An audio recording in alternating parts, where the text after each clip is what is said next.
Hi, I'm Dr. Christine Garcia. I am an assistant professor of medicine at Weill Cornell Medicine, York-Presbyterian Hospital. I'm also the associate vice chair of quality and patient safety and the Hematology and Oncology Fellowship Program director.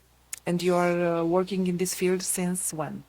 I've been in oncology since 2019, but I've specialized in thoracic malignancies since 2020. This symposium, by the way, how do you think this symposium is? What is your opinion?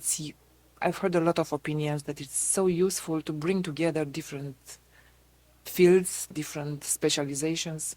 Yeah, I think. Well, first, thank you for the invitation to present here. It's been a really interesting symposium because it's covers all of oncology. General oncology is also as well as pathology. So I think it's very interesting to have a lot more international perspective, since we tend to go to a lot of the same conferences in the United States, and it's great to see how others are practicing in this space. And not only different practices, but different approaches and different fields coming together. Because if I understand well, you cannot treat cancer today looking only into one direction. Yeah, no, I think it's interesting because it's this is very multidisciplinary to begin with, having surgeons and medical pathologists, radiation doctors, as well as the pathologists here. So it's great because you're getting a almost like a multidisciplinary tumor board experience throughout this conference. Your presentation was called Small Cells Like Large Breakthroughs, the Next Generation of Lung Cancer Care. So let's start with the small, Yeah. the small part. Small cells, referring to, Yeah, so in lung cancer, we generally divide lung cancer into two areas, non-small cell lung cancer and small cell lung cancer, with non-small cell lung cancer being the more predominant type. Small cell, which is what I focus my talk on, is anywhere from 5 to 15% of all lung cancers. It's very strongly associated with smoking history, and it is a much more aggressive cancer than non-small cell. So non-small cell is like an umbrella type, which includes large cell, adenocarcinomas, squamous cell cancers as well. But small cell specifically refers to one, what it looks like under the microscope, very small cells, but it tends to have a TP53 and RB1 loss in terms of mutations. But this is a cancer that is difficult to screen for. It develops very quickly, so patients feel side effects of their treatment, whether it's short or not treatment, their diagnosis, whether it's very shortness of breath or cough within a very short amount of time. do you know why this behavior, this aggressive behavior at these small cells? Well, I think that we're starting to know a little bit more. There's a lot more work being done into looking at various molecular subtypes of small cell, but generally this is one that just is more aggressive and spreads quickly. So it spreads to the brain, adrenal glands, bone, and liver very quickly. I don't know if the question is good, but is does has anything to do with the dimension being small? No, I think that's just the way it's described. Yeah, that's just the way they described it when it was early in its diagnosis, small versus large cells. But the small cells tend to really signify a very high mitotic rate, so rapidly reproducing cells. Okay. Large breakthrough, Mhm. referring to what? So back in the 80s, we've had 70s and 80s, we've really only had chemotherapy, so cisplatin or carboplatin-based regimens with etoposide and then topotecan as a second-line therapy. That's what we've had 70s, 80s, and a lot of trials that have failed. In 2019 and 2020 is when we started to have immunotherapies that were introduced into the treatment of small cell lung cancer. And really, in the last couple years, we've had more breakthroughs. So things like lurbinectedin came in as a new second line agent. We've had trilaciclib come in as a way to support the bone marrow to prevent some of the side effects. And now, what I focused on was a new maintenance regimen, adding lurbinectedin plus to the atezolizumab maintenance. So this is the Forte trial. So the idea is that you are still going or working on combination of kind Yeah, of treatments. yeah. I think that we know that small cell, because it's so aggressive, we will need some sort of combination therapy. And the current standard of care for extensive stage small cell is to use chemotherapy backbone plus immunotherapy. But that gets you around 12 to 13 months of overall survival. And we know that 50% of the patients, once they start to progress, don't make it to second line. So one approach is to use in forte regimen, so that's lurbinectedin plus atezolizumab, and moving chemotherapy into maintenance. And this way you can try to keep patients in the first line treatment as long as possible. Is there any, how to say, can you make a distinction who are much more, let's say, vulnerable patients? Of course, maybe smokers, non-smokers, how much the genetics plays a role? Yeah, I think that small cell is one of the cancers that's very strongly associated with smoking.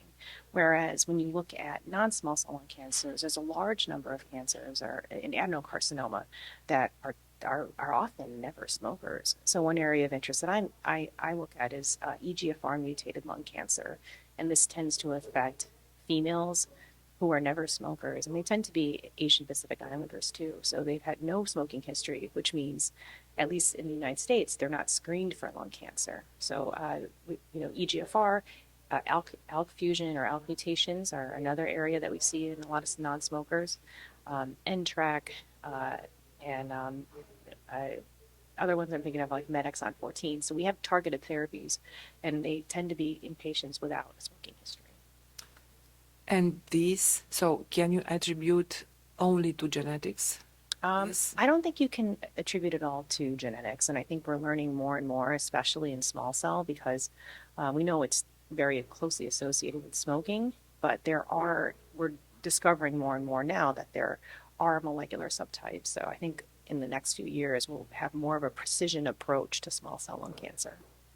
More precision approach coming from what angles? To look at what compared to now? Yeah, so for example, one of the newer agents that we have is tarlatamab, and that's uh, it targets it's a T cell engager that targets DLL3, and this is a marker that is seen in 90%, at least over 90% of small cells. So it's one way we can use targeted therapy in this space. But I think as we move on in the field, we'll probably be doing more molecular profiling for small cell like we do in non-small cell. And if we exclude smoking, let's say so, and heavy pollutant agents, what's left in terms of risk factors? So there is data to show radon exposure is also one of the potential causal associations with lung cancer. But radon is everywhere. Radon's everywhere, exactly.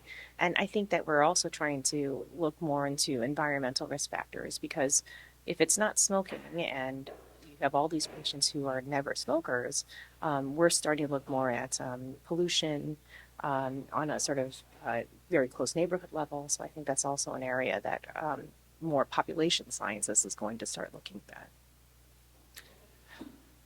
A lot of work to do still. A lot of work to do, yeah. Still.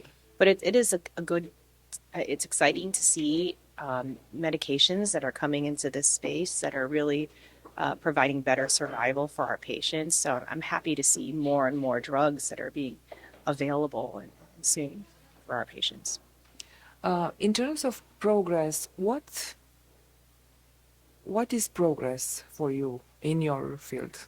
Yeah, it's tough because lung cancer is it's it's third most prevalent disease, but it's still the most deadly disease. Small cell especially, it's one of the recalcitrant diseases. So we're looking at a yearish survival for a lot of our patients with extensive stage.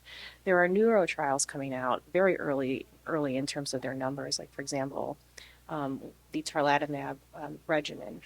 They're starting to look at it in induction and maintenance, and even just in a small number of patients, 88 patients that they presented most recently at ELCC, we're looking at potentially 25 months of overall survival. So that's a huge difference from what we started with. Still very early data. It's only 88 patients out of the 550 that they're planning to recruit, but it's great to see some of these numbers because we haven't seen these numbers. since the 1980s, even in 2019. What about the pediatric population? How is I don't see any pediatric patients, and like small cell and non-small cell, they don't tend to be in pediatrics. So this is so it's much only more of an adults? adult disease. Yeah. Sorry. So that means that growing, you develop, let's say, the environment proper to cancer, Yeah. lung cancer. Yeah. No, I think it's I think that we'll learn more about these mutations. A lot of them right now they're somatic mutations. We don't think that they're being passed on through to the next generation, but I think we'll learn more about what risk factors in combination with these mutations as we do more work. And at this moment, can you can you say that there are, I don't know, departments, people, countries being more advanced in finding, let's say, the solution, which I Yeah, don't think it's I only think one. that there are so many clinical trials happening right now in not just not small cell, but in lung cancer in general. There are major trials coming out of, at my institution where we have a really great lung cancer group, excellent surgeons, radiation oncologists, where we meet every single week to talk about all of our patients and what the best approach is. Thinking about non-small cell lung cancer, in early stage disease, we're now doing more neoadjuvant chemotherapy with immunotherapy, and then sometimes immunotherapy on the back end. But every one of those patients needs to be discussed as a group because depending on their various characteristics, what they can handle, I think it's really important. There's groups all across the United States that are doing a lot of really exciting trials, whether it's in neoadjuvant, in adenocarcinomas, or in small cell as well. Okay, thank you very much. Yeah, Thank you thank you so very, very, much. very much.